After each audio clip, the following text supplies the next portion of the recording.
Apoyamos los esfuerzos misioneros tanto en el país como fuera. Quizás muchos no saben, pero ella nos ha Bienvenida, un gusto de verles. Ahora sí, mis hermanos, hermanas, queridos, queridas, pueden tomar asiento. Seguimos hablando del pasado. El pasado que a veces pensamos que mágicamente desaparece. El pasado que muchas veces es vergonzoso y no lo queremos recordar, ni tampoco queremos que otros lo recuerden. Lamentablemente, tenemos un Dios con muy buena memoria. Lamentablemente para nosotros. Bueno, me imagino que quienes están casados también, alguno de los dos tiene buena memoria para recordar las cosas que se hicieron y que quizás nunca hubo recompensación. Y quisiera que fuésemos al Antiguo Testamento, al libro de Samuel, segundo libro de Samuel. Segundo libro de Samuel.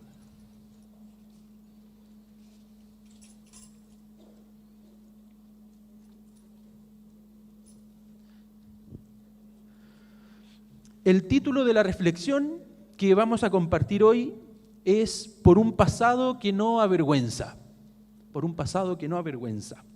¿Qué hacemos con nuestro pasado una vez que nos hemos convertido al Señor? Borrón y cuenta nueva, seguimos adelante, vivimos sin las consecuencias, queremos que, así como el Señor hizo una obra en nosotros, que los demás la comprendan y que vean que todo es nuevo ahora. ¿O no? Bueno, hay una historia que está en el capítulo 12, vamos a leer los 7 primeros versículos que dice así. Esta es la historia de un rey que muchos deben conocer. Se le describe como un rey que tenía el corazón conforme al corazón de Dios. Vamos a ver acá. Jehová envió a Natán a David y viniendo a él le dijo, había 2 hombres en una ciudad, el uno rico y el otro pobre. El rico tenía numerosas ovejas y vacas, pero el pobre no tenía más que una sola corderita, que él había comprado y criado y que había crecido con él y con sus hijos juntamente, comiendo de su bocado y bebiendo de su vaso y durmiendo en su seno. Y la tenía como a una hija. Vino uno de camino al hombre rico, y éste no quiso tomar de sus ovejas y de sus vacas para guisar para el caminante que había venido a él, sino que tomó la oveja de aquel hombre pobre y la preparó para aquel que había venido a él. Entonces se encendió el furor de David en gran manera contra aquel hombre y dijo a Natán, vive Jehová que el que tal hizo es digno de muerte y debe pagar la cordera con 4 tantos, porque hizo tal cosa y no tuvo misericordia. Entonces dijo Natán a David, si me ayudan hermanos a repetirlo, ¿qué le dice Natán a David? Tú eres aquel hombre, así ha dicho Jehová. Vamos a orar, hermanos míos, por la palabra del Señor, para que Él pueda hablar a nuestras vidas, o más bien para que podamos atender a lo que Él está hablando. Padre amado, te damos las gracias por ser tan misericordioso, por ser bueno con nosotros, Señor. Lo hemos visto a través de la historia, de nuestra propia vida, de nuestra vida como iglesia. Las veces que tú has tenido misericordia que, Señor, no podríamos hacer memoria de todas, Señor. Cómo nos has sustentado, nos has guiado, pese a que muchas veces hemos fallado o no hemos atendido con la diligencia que tú esperas el llamado. Aún así estamos aquí por misericordia tuya, Señor. Padre, te ruego que sea tu voz hablando a nuestras vidas, que podamos recibir lo que tú tienes para nosotros, Señor. Que nuestro corazón, que nuestra vida esté dispuesta a lo que tú quieras hablar, Señor amado, en las formas que tú estimes convenientes, Señor. Después incluso del culto, en la semana, en nuestra vida familiar, lo que tú seas hablando, Señor, queremos tener nuestro corazón atento para ti, Padre amado. Guíanos y amonéstanos también, Señor, en todas las cosas que hemos hecho vista gorda, hemos dejado pasar. Así que, Padre, te rogamos por tus misericordias, que se renuevan todos los días, para que, Señor, mediante ellas podamos acercarnos también a ti en esta tarde. Señor, en el nombre de Jesús te damos gracias. Amén y amén. Hermanos queridos, la historia de David. En breves palabras, ¿recuerdan el llamado de David? Un muchacho, un pastorcillo, el menor de todos, cuando Saúl, el rey del pueblo de Dios, había desatendido la palabra de Dios, había desobedecido. El Señor le encarga al profeta Samuel elegir a un nuevo rey. Entonces va a la familia, empieza a ver a los hermanos. El profeta Samuel dice: este me parece, se ve más grande, tiene más experiencia tal vez, se ve más fuerte. Este es el rey que necesita nuestro pueblo. Y el Señor le responde que tomara calma, porque lo que el Señor ve es distinto a lo que vemos nosotros. Nosotros vemos las apariencias, pero el Señor ve el corazón. Y resulta que en David vio a un pequeño pastorcillo, alguien que cuidaba las ovejas, como alguien apto para liderar el pueblo. David pasó por distintos problemas, entre la envidia de Saúl, porque había entendido también que su tiempo ya había pasado en su desobediencia, y David fue siendo respaldado por el Señor, de tal manera que Saúl mataba a tantos y David le iba mucho mejor en las campañas. Pero resulta que en una campaña en la que los reyes solían ir, David se queda en el palacio, digámoslo así. Y en el tiempo que los reyes debían hacer campaña, David se queda de ocioso, mirando por la ventana, ¿y a quién ve? A Betsabé. Digno de una teleserie turca, ¿cierto? Y ve a Betsabé bañándose, vistiéndose, ¿cierto? Entonces toma un cómplice y la manda a llamar. Betsabé, que era la mujer de Urías el hitita. Va David y la hace pasar a su hogar. Y la cosa es que tienen relaciones, y de esas relaciones Betsabé, casada, tiene un hijo. ¿Dónde andaba el marido? En la guerra. ¿Defendiendo a quién? Al pueblo de Dios en nombre del rey. Y esto fue uno de los primeros errores que cometió David en sus altos y bajos, en sus luces y sombras. Y resulta que este pastorcillo que debía cuidar, o que había aprendido a cuidar las ovejas, ahora decide tomar una decisión. Decide. Y le dice a uno de sus cómplices que traiga a Urías para maquinar, hacer pensar a todos que el embarazo de Betsabé fue producto de Urías. Urías, al final de cuentas, dice: ¿cómo yo voy a estar con mi esposa siendo que estamos luchando en la batalla, estamos en nombre, ¿cierto?, del pueblo, de mi rey? ¿Cómo yo me las voy a dar de ocioso? Entonces acampó, protegiendo al rey. Y David no le funcionó el plan. Entonces, ¿qué hizo? Mandó llamar de nuevo a su cómplice Joab y le dice: bueno, quiero que a Urías lo pongas en la primera línea para que muera. Entonces mandan a Urías de vuelta a la batalla, a la campaña. Urías muere y resulta que Joab le confirma a David, le envían, ¿cierto?, el mensajero, que Urías había muerto y probablemente habían muerto otros más con él. Entonces, este niño que había sido elegido por su corazón pastoral, ahora había maquinado planes para matar a un esposo y para robarle la mujer. Hasta ahí va bien la historia, o no bien, sino que va la narrativa bíblica, y resulta que David, con todo su poder, imagínense que utilizó sus influencias en el puesto que el Señor le había dado, utilizó el cargo, la posición que el Señor le había dado para hacer mal uso del don de Dios.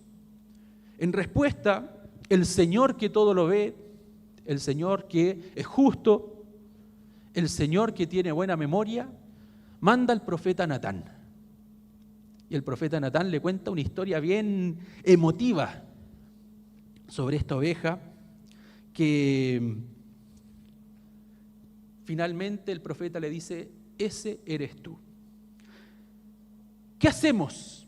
¿Qué hacemos o qué lección aprendemos de David, de esta historia junto a Natán, para que tengamos un pasado que no nos avergüence como lo hizo a David o como le ocurrió a David?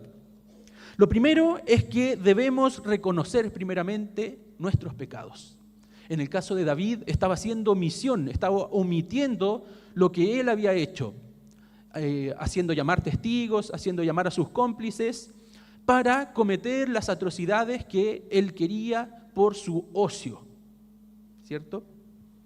Y en esta historia, en esta primera parte, donde David no reconoce, pero es la propia palabra de Dios la que saca algo, la que llega a su vida, y esa propia palabra de Dios le hace reconocer su falta. Le cuenta una historia el profeta Natán sobre esta oveja del hombre pobre y este hombre rico que tenía muchas ovejas, pero que decidió quitarle la oveja a su vecino. Esta oveja que el mismo hombre pobre la había criado, que estaba en su compañía, que era familiar. Entonces, el rey David, ¿cierto?, con mucho conocimiento de la Escritura, dice: vive Jehová, que el que cometió tal cosa es digno de muerte, debe morir, y debe pagar hasta 4 veces por la oveja que mató. Eso decía la ley. La ley en Éxodo, capítulo 21, 22, nos habla de lo que sucede cuando una persona, un hombre, toma 5 bueyes de su vecino o toma 4 ovejas de otro. Y la ley dice que no es digno de muerte, pero sí debe recompensar. Debe recompensar el daño que cometió multiplicado por 4, restitución. Eso decía la ley. David se mostraba como un conocedor de la ley. Quizás como cuantos de nosotros que sabemos, nos hemos criado, hemos atendido, hemos escuchado, los ponemos en nuestras piezas, en nuestros cuartos, en la entrada de la casa, los mandamientos, la ley de Jehová, y son cosas que sabemos. Pero en el caso de David, era lo que sabía, pero también lo que ocultaba, una falsa piedad, una falsa santidad. Pese a ser el rey ungido, que hace unos capítulos atrás quería construirle el templo al Señor, y el Señor le envió al profeta Natán para decirle que como sus manos estaban repletas de sangre no iba a poder, pero que el Señor había visto, ¿cierto?, lo que él, su anhelo, había visto su corazón, y lo iba a premiar con una promesa de un rey con dinastía eterna. Un rey de dinastía eterna. Pese a todo eso, pese a ser el ungido, pese a ser un hombre conforme al corazón de Dios, David cayó. ¿Qué lección nos deja eso? Por más ungidos que nos creamos, por más favor que recibamos del Señor, podemos caer. Nadie está libre. Ninguno de nosotros está libre de cometer un error, y un gran error. Ninguno de nosotros está libre de vivir y pagar las consecuencias. Pero también lo que hace la palabra de Dios es mostrarnos que con las historias bíblicas, que con su palabra, hay una tendencia a responder: tú eres ese hombre, tú eres esa mujer. Cuando estamos escuchando, cuando reflexionamos la palabra, Quizás pensamos en otro. La típica talla de justo faltó la hermana para la cual iba la predicación. Justo no vino la hermana y la predicación era para ella. O el hermano. Y resulta que la palabra apunta a nosotros. La palabra apunta a que tú y yo somos esos hombres injustos muchas veces, esos hombres que utilizan incluso los dones de Dios, la posición que el Señor nos ha dado, ya sea en el liderazgo, en un servicio, y pasamos a llevar a otros, sin importar los años, que nos jactamos, 20, 30, 40, 50, 60, y seguimos así, pero a veces pasamos a llevar a otros. Pero la palabra del Señor no vuelve vacía, y Natán le dice, tú eres ese hombre. ¿Qué responde David? ¿Qué responde? Dijimos que lo primero que hay que hacer para vivir un pasado sin vergüenza es reconocer nuestros pecados. David no lo había hecho, los había pasado por alto, había adiestrado su conciencia. Uno puede adiestrar muchas veces la conciencia para pensar que los otros son los que están mal y yo soy el que está bien. O para justificar el pecado. No, lo que yo hice fue porque... Y vemos que David, después de esto, dice que ha pecado contra el Señor. ¿Qué ocurre en el resto de la historia? El profeta Natán le revela las consecuencias a David. Le dice, David, cometiste 2 pecados. ¿Cuáles fueron los 2 pecados de David? ¿O fue uno? ¿Fue uno? El primero fue adulterio y el segundo, mandar a matar a Urías. Y esas dos desobediencias, Natán dice, David, menospreciaste la palabra del Señor. Primero tú eres ese hombre. O quizás nos dice el Señor hoy día, tú eres ese hombre también, tú eres esa mujer. El que ha estado omitiendo, el que piensa que porque hace las cosas en oculto, en secreto, nadie las va a saber. O el que juzga, porque curiosamente la furia de David fue más grande que la furia del Señor. Y quizás eso nos exhibe muchas veces que cuando estamos mal con el Señor, nos desquitamos con alguien. Nuestra furia es más grande, nuestra ira es más grande que la del mismo Señor. Pero el Señor es lento en ira y grande en misericordia.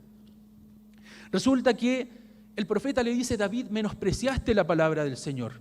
El Señor te liberó, te eligió, te liberó, te dio el reino, tenías esposas y fuiste donde el que no tenía la riqueza que tú tienes, como ese pobre hombre, y le quitaste a su esposa, te acostaste con ella y lo mandaste a matar. Por tanto, dice la palabra del Señor, jamás se apartará de tu casa la violencia.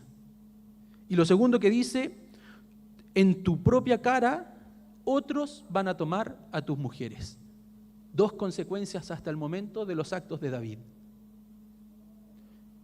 Como obraste con violencia, la paz no estará en tu casa. Como te atreviste a matar a otra persona, como te atreviste a estar con la esposa de otra persona, otros harán contigo lo que tú hiciste. Una manera de castigar que utilizó el Señor. Pero resulta que uno se acuerda también de Mical, se acuerda de la esposa de David, cuando le hizo el desprecio por bailar, ustedes lo recuerdan. Y uno dice, y desde la vereda de David, tremendo desprecio. Pero ahora el profeta Natán dice, bueno, ahora David despreció al Señor, su palabra. Los pecados, nuestros pecados comienzan por la mala memoria, por no recordar las cosas que el Señor nos ha dado. Porque todo lo que nos da el Señor es para satisfacer lo que necesitamos en el momento, durante ese tiempo. A ninguno le ha faltado nada. A ninguno de nosotros le ha faltado nada, pero igual buscamos en el poder o desde el poder poder hacer abuso de otras personas. Quizá hay distintas realidades hoy, como la violencia intrafamiliar, las infidelidades que se dan más ahora por redes sociales, que hay plataformas para tener citas, hay plataformas para hacer cosas ocultas y quizás tenemos más facilidades para pecar, pero el Señor sigue satisfaciendo nuestras necesidades. Que nosotros optemos por el pecado no tiene justificación, no tiene delante del Señor. Y quizás nosotros buscamos y nos apegamos a la misericordia del Señor, pero lamentablemente, digo lamentable, el Señor es justo. Y que el Señor sea justo es una mala noticia ¿para quiénes? ¿Para quién es una mala noticia que el Señor sea justo? ¿Sí? ¿Para los injustos. ¿Para quién es una mala noticia que Dios sea santo? Para los que no somos santos o los que no son santos. Pero también hay buena noticia de la misericordia del Señor. Resulta que el profeta Natán le recuerda las obras que había hecho y ahora David se arrepiente, lo que nos lleva a un tercer punto. No solamente debemos examinar nuestra vida, los pecados que cometemos, sino que también debemos confrontarnos. La palabra siempre nos muestra qué clase de hombres somos. Y si nosotros estamos idealizados, si nosotros apuntamos a los otros en vez de nosotros, si nos dedicamos a ver el tronco que tiene nuestro hermano, la viga que tiene nuestro hermano en el ojo, o la paja que tiene y no vemos la viga que está en nuestro propio ojo, públicamente el Señor nos va a confrontar también. Porque hay cosas que el Señor hace públicas.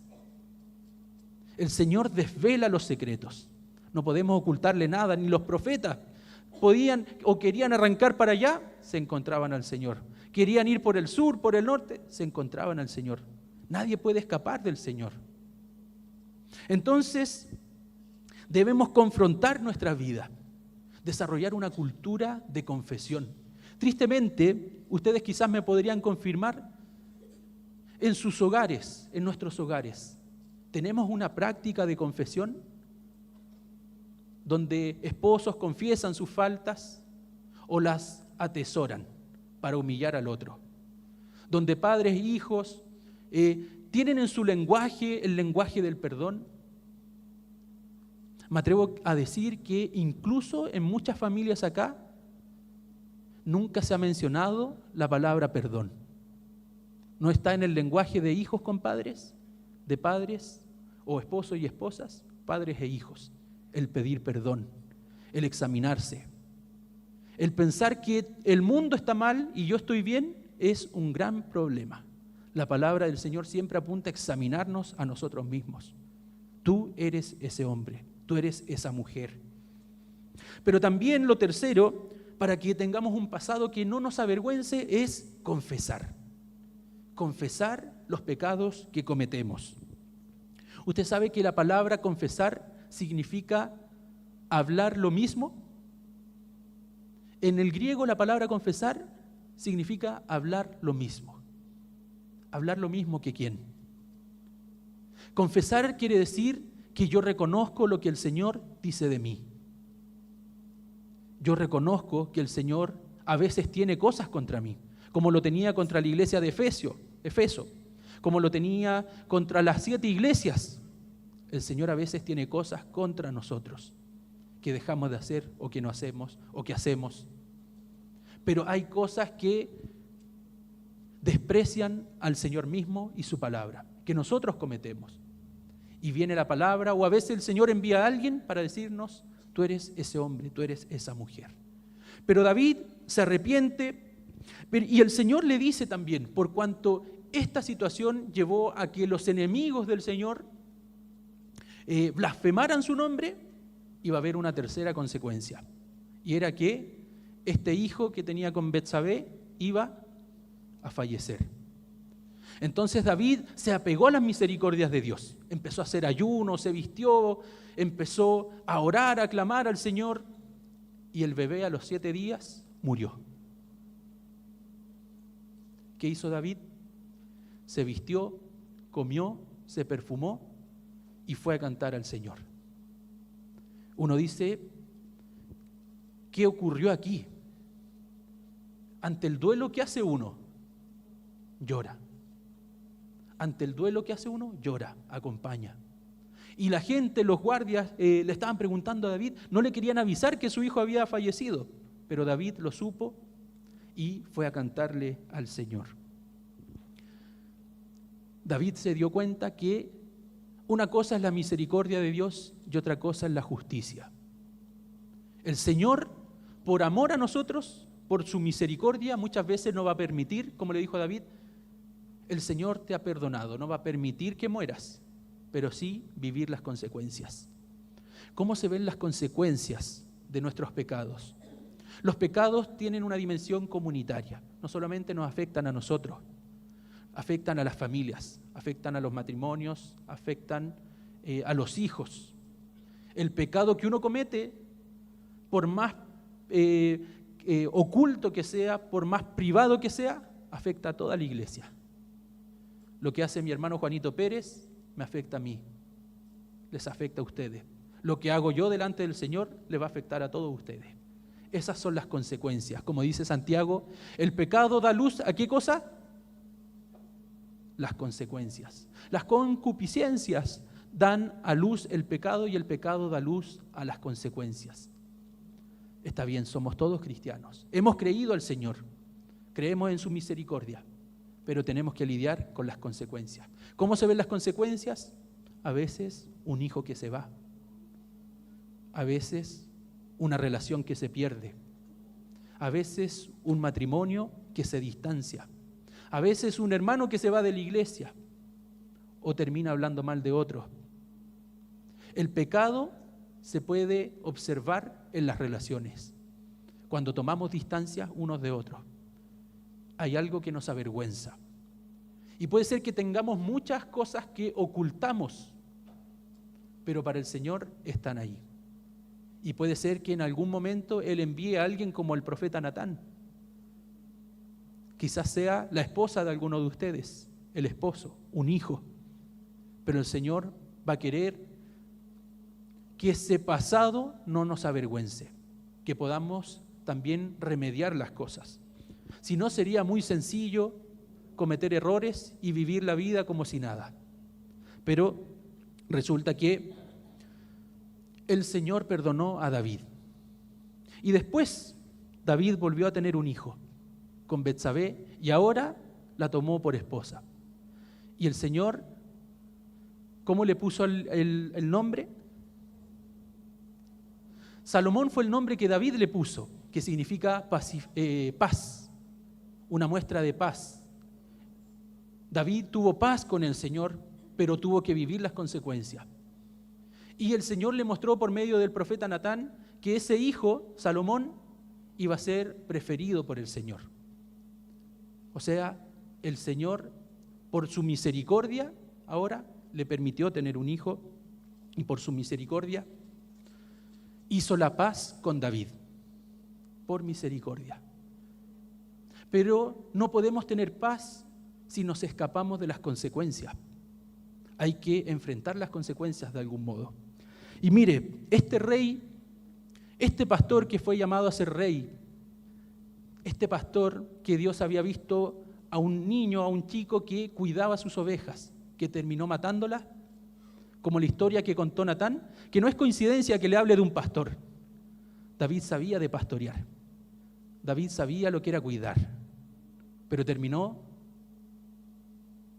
trasquilando a su propia oveja. David vuelve a cometer un error más adelante con un censo.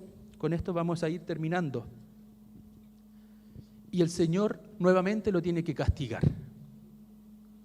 No sé si recuerdan ese episodio, está en el libro de Crónicas, el segundo libro de Crónicas, o el primero, no recuerdo bien.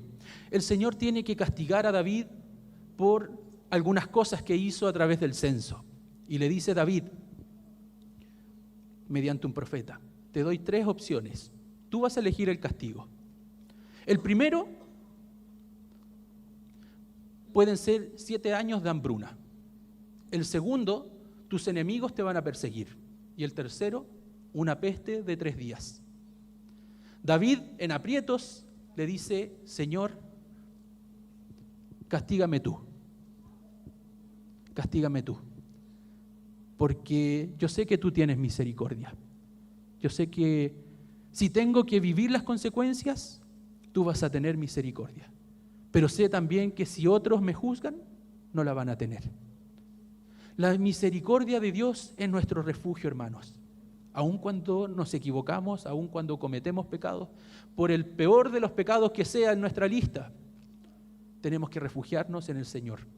David cometió un error y se ocultó, pero al final de su carrera entendió nuevamente lo que era ser un pastor. Y le dice: Señor, castígame tú, pero castígame a mí. Porque estas ovejas no hicieron nada, fui yo. Lamentablemente, hermanos, el pecado afecta a nuestra familia. Lamentablemente, los platos rotos de mi pecado le afectan a los demás. Los errores que cometió hace 15 años atrás, 20 años atrás, han dado a luz las consecuencias del pecado.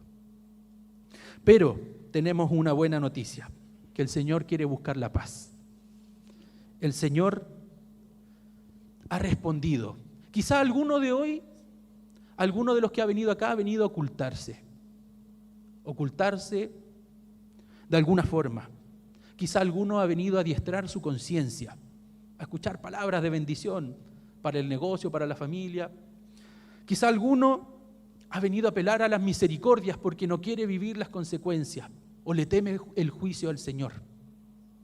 Pero acá está el Señor proveyéndonos de paz para que estemos o hagamos las paces con Él, con nuestro pasado, de forma que no nos avergüence. Cuando el profeta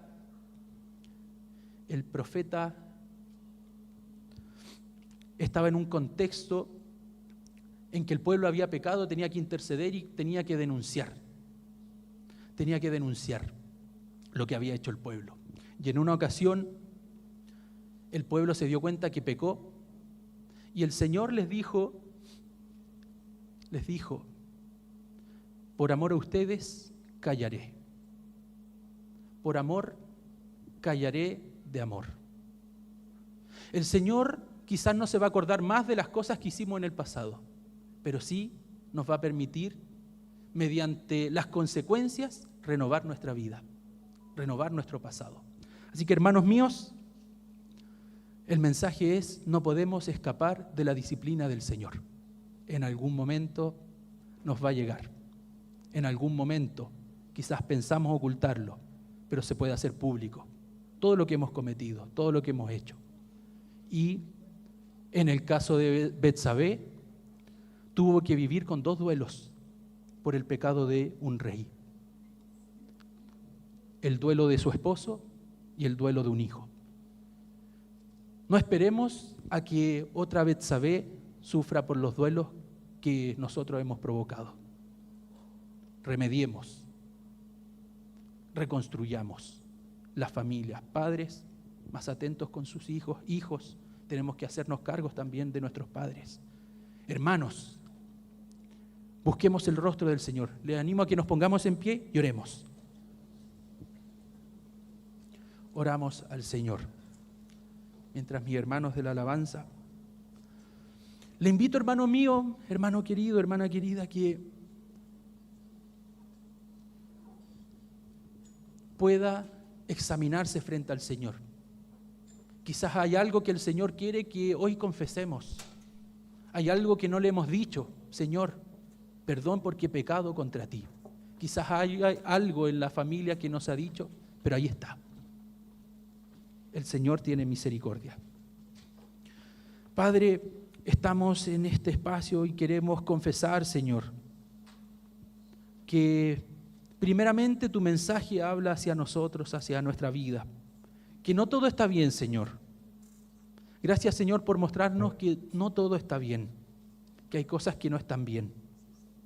Pero gracias también, Señor, por mostrarnos que no todo está mal. Que tu misericordia es el mejor refugio, Señor amado. Padre, ayúdanos a ser más rectos delante de ti, a renovar, a limpiar nuestra vida. Que nuestro pasado no sea el dolor de cabeza de la persona que tenemos al lado, Señor. Ayúdanos a reconstruir la confianza de quienes la han perdido. Ayúdanos a reconstruir los lazos que se han perdido. Ayúdanos, Señor amado, a ser capaces de pedir perdón cuando hemos faltado el respeto a un padre, a una madre o a un hijo. Ayúdanos, Señor amado, a que en nuestras casas nos familiaricemos más con la palabra te pido perdón y te perdono. Padre, quizás cuántos en este momento vienen con una necesidad profunda de pedir perdón o de ser perdonados. Háblales tú a su corazón, dales tú la instrucción a quienes deben ir, para que sus corazones sean sanados y para que no haya ya pasado que les atormente, sino que puedan disfrutar de la paz y alabarte sin problemas. Puedan alabarte con una conciencia limpia. Podamos alabarte, Señor, con una conciencia limpia, sin pecado, sin vergüenza de lo que hicimos. Señor, gracias porque tú transformas ese pasado y pones un cántico nuevo en nuestras vidas. Tú conoces, Señor, oro por los padres en este momento, por los matrimonios, por los hijos, por los trabajos que hay, Señor, porque has puesto a personas a cargo, Señor, para que no lo arruinemos, para que podamos ser cuidadores de ovejas, no quienes las aniquilan, Señor amado. Ayúdanos a tener un corazón conforme al tuyo, un corazón pastoral, un corazón que se dedique a cuidar a esposos, esposas, hijos. Ayúdanos a ser más cuidadosos con lo que hablamos, más cuidadosos con lo que hacemos, Señor amado. Padre, en el nombre de Jesús, gracias porque tu misericordia es imparable, tu amor es imparable, Señor. No podemos huir de él y no queremos tampoco, Señor. ¿A quién iremos? ¿A quién iremos, Señor? En los cielos, en la tierra, solo tú tienes las palabras de vida. Tú di la palabra, Señor, a nuestra vida. Nosotros la recibiremos, Señor. En el nombre de Jesús, amén.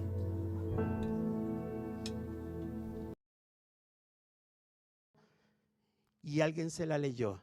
Y cuando alguien se la lee, Josías no puede ser el mismo. Es que no se puede ser el mismo cuando uno tiene un encuentro con la palabra. No se puede ser la misma persona. No se puede mantener la misma actitud cuando